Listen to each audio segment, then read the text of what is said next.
5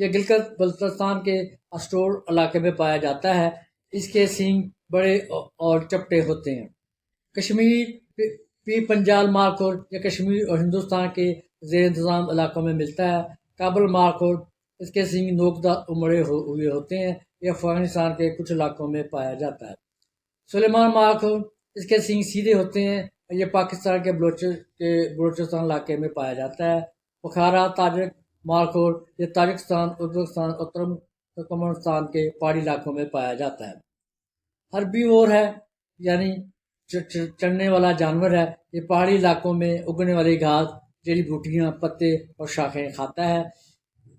اور صبح اور شام کے وقت چڑھنا اس کا پسندیدہ مشغلہ ہے۔ یہ عام طور پر چھوٹے گول کی شکل میں رہتے ہیں۔ ان گولوں کی ساخت موسم کے مطابق بدلتی رہتی ہے۔ عموماً مادائیں اور ان کے بچے مل کر ایک گول بناتے ہیں، جبکہ نر عام طور پر الگ رہتے ہیں۔ مارخور کی حیرت انگیز خصوصیت اس کی پہاڑی علاقوں پر چلنے کی غیر معمولی مہارت ہے۔ یہ انتہائی کھڑی اور خطرناک چٹانوں پر بھی بآسانی چڑھ جاتا ہے، جس کی وجہ سے شکاریوں کے لیے اس تک پہنچنا بہت مشکل ہوتا ہے۔ مارخور وسطی جاپانی ایشیا کے بلند بالا پہاڑی علاقوں میں پایا جاتا ہے، جس کی بلندی 600 سے 3600 میٹر تک ہوتی ہے۔ پاکستان میں یہ چترال، ہنزا، گلگت، کوستان اور کشمیر کے علاقوں میں رہتا ہے۔ تاجکستان، افغانستان میں بھی اس کے پایا جاتا ہے۔ اس کے علاوہ یہ ازبکستان اور ہندوستان کے کچھ علاقوں میں بھی ملتا ہے۔ شدید سردیوں میں مارخور نچلی بلندیوں کی طرف ہجرت کرتے ہیں تاکہ وہ خوراک حاصل کر سکیں، جبکہ یہ اپنی چھلانگ لگانے کی صلاحیت کی بدولت آسانی سے رہ سکتا ہے۔ مارخور کے تحفظ کی اگر بات کریں، مارخور ایک خطرناک خطرے سے دوچار جانور ہے۔ اس کی بقا کو کئی خطرات لاحق ہیں، جس میں غیر قانونی شکار، رہائش گاہ کا نقصان اور موسمیاتی تبدیلیاں شامل ہیں۔ تاہم پاکستان میں مارخور کے تحفظ کے لیے کئی کوششیں کی جا رہی ہیں۔ کمیونٹی کی بنیاد پر تحفظ کے پروگرام اور ٹرافی ہنٹنگ کے محدود پروگرام نے مارخور کی آبادی کو بڑھانے میں اہم کردار ادا کیا ہے۔ ان پروگرام کے تحت شکار سے لائسنس، کمیونٹی کے شکار سے حاصل ہونے والی آمدنی مقامی لوگوں کو حصہ دار بنایا جاتا ہے، جس سے مارخور کے تحفظ میں دلچسپی لیتے ہیں۔ نتیجتاً خیبر پختونخوا میں مارخور کی آبادی 6000 سے زیادہ ہو چکی ہے۔ عالمی سطح پر مارخور کے تحفظ کے لیے عالمی مارخور ڈے منایا جاتا ہے، جو اس جانور کی اہمیت اور اس کے تحفظ کی ضرورت کو اجاگر کرتا ہے۔ یہ ڈے 24 مئی کو منایا جاتا ہے۔ مارخور کے دیگر دلچسپ حقائق کی بات کریں، مارخور کے سینگوں کی سرپر شکل اس کی عمر کا تعین کرنے میں مدد دیتی ہے۔ یہ دنیا کی سب سے بڑی جنگلی بکری کی نسل سے ہے۔ مارخور کی چھلانگ 6 سے 8 فٹ تک ہو سکتی ہے، جو اسے دشوار گزار علاقوں میں رہنے کے قابل بناتی ہے۔ مارخور کے نام کے باوجود یہ سانپ نہیں کھاتا، بلکہ یہ سبزی خور جانور ہے۔ مارخور نہ صرف پاکستان کا قومی جانور ہے، بلکہ یہ وسطی ایشیا کے ماحولیاتی نظام کا ایک اہم حصہ بھی ہے۔ اس کی نایاب ہونا اور خوبصورتی اسے عالمی سطح پر توجہ کا مرکز بناتی ہے۔ تحفظ کے کامیاب پروگرام کی طرف مارخور کی آبادی میں اضافہ ہو رہا ہے، لیکن اس کے تحفظ کے لیے بھی کوششوں کی ضرورت ہے۔ مارخور کا عالمی دن اور دیگر اقدامات اس کے جانور کی اہمیت کو اجاگر کرنے اور اس کے قدرتی مسکن کو بچانے میں مدد دیتے ہیں۔ یہ ہم سب کی ذمہ داری ہے اس خوبصورت جانور کو آنے والی نسلوں کے لیے محفوظ رکھیں۔ ایک وقت تھا جب مارخور کی نسل غیر قانونی شکار، جنگلاتی علاقے کے سکڑنے اور انسانی مداخلت کی وجہ سے خطرے سے دوچار ہو گئی تھی۔ اس کے خوبصورت سینگ، گوشت اور کھال کے لیے اس کا شکار کیا جاتا تھا۔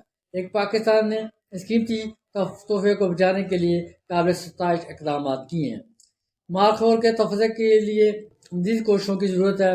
مارخور جو کہ پاکستان کا قومی جانور اور ایک نایاب جنگلی بکری ہے، تحفظ دینے کے لیے پاکستان اور دیگر ممالک میں کئی اقدامات اٹھائے جا رہے ہیں۔ تاہم اس کی آبادی کو مستحکم رکھنے، اسے مکمل طور پر خطرے سے باہر لانے کے لیے مزید کوششوں کی ضرورت ہے۔ مارخور کے تحفظ کے لیے اضافی اقدامات اور تجاویز ہیں جو اس کے متفل کو محفوظ بنانے میں مدد دے سکتے ہیں۔ کمیونٹی بیسڈ کنزرویشن پروگرام میں توسیع کی گئی ہے۔ پاکستان میں کمیونٹی بیسڈ کنزرویشن پروگرام جیسے چترال اور گلگت بلتستان میں شروع کیے گئے ہیں۔ مارخور کے تحفظ میں کامیاب رہے ہیں۔ ان پروگرام کے تحت مقامی کمیونٹی کو شکار سے حاصل ہونے والی آمدنی کا محدود حصہ دیا جاتا ہے، جو مارخور کے تحفظ میں دلچسپی پیدا کرتا ہے۔ اس میں مزید کوششیں جو کی جا سکتی ہیں، نئے علاقوں میں پروگرام کا آغاز ہے۔ بلوچستان اور کشمیر کے دیگر علاقوں میں بھی اس کے طرح کے پروگرام شروع کیے جا سکتے ہیں جہاں مارخور کی آبادی کم ہے۔ تربیت آگاہی کی ضرورت ہے۔ مقامی لوگوں کو مارخور کے تحفظ کی اہمیت اور ماحولیاتی توازن میں اس کے کردار کے بارے میں تربیت دی جانی چاہیے۔ معاشی فائدے کی اگر بات کریں، مقامی کمیونٹیز کے لیے سخت سیاحت اور دیگر متبادل ذرائع آمدن کو فروغ دیا جانا چاہیے تاکہ وہ غیر قانونی شکار سے گریز کریں۔ رہائش کی تحفظ کی اگر بات کریں، مارخور کی رہائش گاہ کی جنگلات کی کٹائی، غیر قانونی شکار اور انسانی سرگرمیوں سے شدید خطرہ لاحق ہے۔ اس سلسلے میں مزید اقدامات جو کیے جا سکتے ہیں وہ یہ ہے: محفوظ علاقوں میں توسیع کی جائے، قومی پارک، وائلڈ لائف سینگ جیسے کہ چترال نیشنل پارک کی حدود کو بڑھایا جائے اور نئے محفوظ علاقوں کو قیام عمل میں لایا جائے۔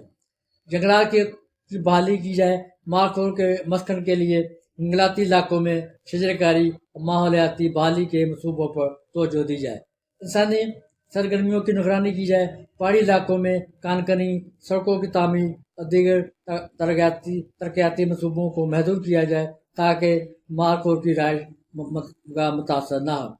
غیر قانونی شکار پر سخت کنٹرول کیا جائے۔ غیر قانونی شکار مارخور کی آبادی کے لیے بہت بڑا خطرہ ہے، اسے روکنے کے لیے اقدام کیے جانے چاہیے۔ اس کے لیے قوانین کا نفاذ کیا جائے، غیر قانونی شکار کے لیے سخت اقدامات اور قوانین بنائے جائیں اور ان پر عمل درآمد کو یقینی بنایا جائے۔ رینجرز کی تربیت شروع کی جائے، وائلڈ لائف رینجرز کی تعداد بڑھائی جائے، انہیں جدید آلات اور تربیت فراہم کی جائے تاکہ وہ شکار کے واقعات کی نگرانی کر سکیں۔ جرمانے اور سزاؤں میں اضافہ کیا جائے، غیر قانونی شکار کرنے والوں کے لیے سخت سزائیں اور جرمانے متعارف کرائے جائے۔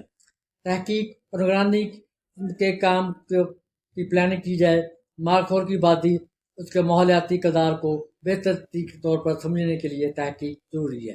آبادی کی نگرانی کی جائے، مارخور کی آبادی کا باقاعدہ سروے کیا جائے تاکہ اس کی تعداد اور صحت کا جائزہ لیا جا سکے۔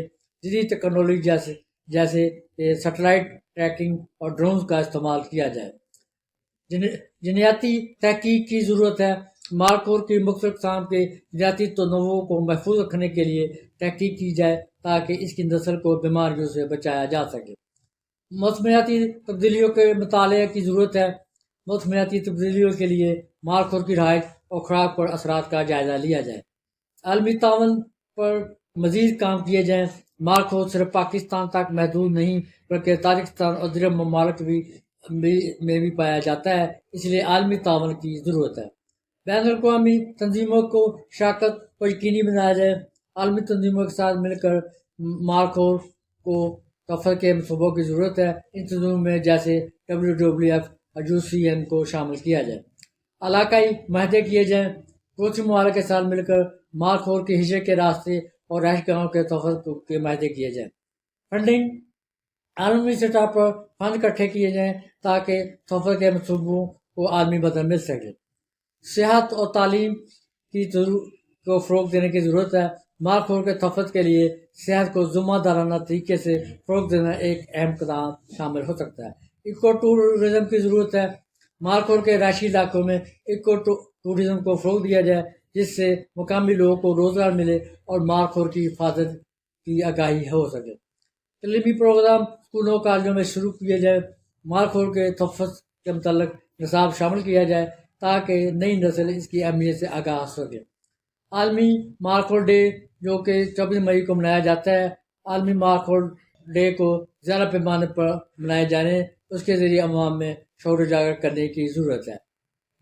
ٹیکنالوجی کا استعمال کیا جائے، جدید ٹیکنالوجی مارخور کے تحفظ میں اہم کردار ادا کر سکتی ہے۔ ڈرون ٹیکنالوجی مارخور کی آبادی ان کے رہائشی علاقوں کی نگرانی کے لیے ڈرون کا استعمال یقینی بنایا جائے۔ GPS ٹریکنگ کی جائے، مارخور کے مختلف افراد پر GPS کالر لگائے جائیں تاکہ ان کی نقل و حرکت اور رہائش گاہ کے نمونوں کا مطالعہ کیا جا سکے۔ موبائل ایپس شروع کی جائے، مقامی لوگوں کے لیے ایسی ایپس تیار کی جائیں جن کے ذریعے وہ غیر قانونی سرگرمیوں کی رپورٹ کر سکیں۔ موسمیاتی تبدیلیوں سے تحفظ کی ضرورت ہے۔ موسمیاتی تبدیلیاں مال خور کی رہائش گاہ اور خوراک کی دستیابی کو متاثر کر رہی ہیں، اس کے لیے اقدامات کی ضرورت ہے۔ پانی کے ضائع کا تحفظ کیا جائے، مال خور کے رہائشی علاقوں میں پانی کے ضائع کو محفوظ بنایا جائے۔ موسمیاتی منصوبہ بندی کی ضرورت ہے۔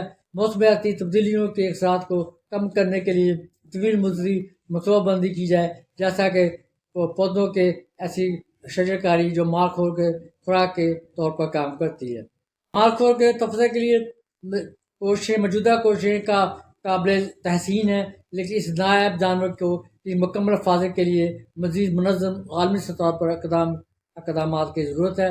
کمیونٹی کی شمولیت، جدید ٹیکنالوجی کا استعمال، سخت قوانین اور بین الاقوامی تعاون مال خور کی آبادی کو مستحکم کرنے اور اسے خطرے سے دوچار ہونے سے بچانے میں اہم کردار ادا کر سکتا ہے۔ ہم سب کی مشترکہ ذمہ داری ہے کہ اس خوبصورت جانور کو آنے والی نسلوں کے لیے محفوظ رکھ سکیں تاکہ ہمارے ماحولیاتی ثقافتی ورثے کا حصہ رہے۔ مال خور پاکستان بہاروں کا تاجدار، پاکستان کا قیمتی اثاثہ ہے، قومی جانور ہونے کا اعزاز حاصل ہے۔ مال خور کو 1974 میں پاکستان کے قومی جانور کا اعزاز دیا گیا۔ یہ اعزاز اسے اس کی خوبصورتی، طاقت، قوت ارادی اور پاکستان کے پہاڑی علاقوں کی نمائندگی کی وجہ سے ملا۔ یہ پاکستان کے قدرتی ورثے کی اہم علامت ہے۔ مال خور کے شکار پر مکمل پابندی عائد کی گئی ہے۔ مال خور کا وجود ہمیں یہ سکھاتا ہے کہ طاقت سے جسمانی نہیں بلکہ حوصلے اور ہوشیاری کی مرہون منت ہے۔ اس کا لوگوں میں شامل ہونا دراصل پاکستان کی ان بلندیوں کی علامت ہے جہاں غیرت، جرأت اور قربانی کا پرچم ہمیشہ سر بلند رہتا ہے۔ یہ نشان ہمیں یہ پیغام دیتا ہے کہ قوموں کی اصل عظمت ان کے بیداری اور عزم میں پوشیدہ ہے۔ جو ISI کا مال خور میں سے ایک جانور کی تصویر نہیں بلکہ یہ پاکستان کی روح اور اس کی حفاظت کا عہد اور آنے والے کل کی امید ہے۔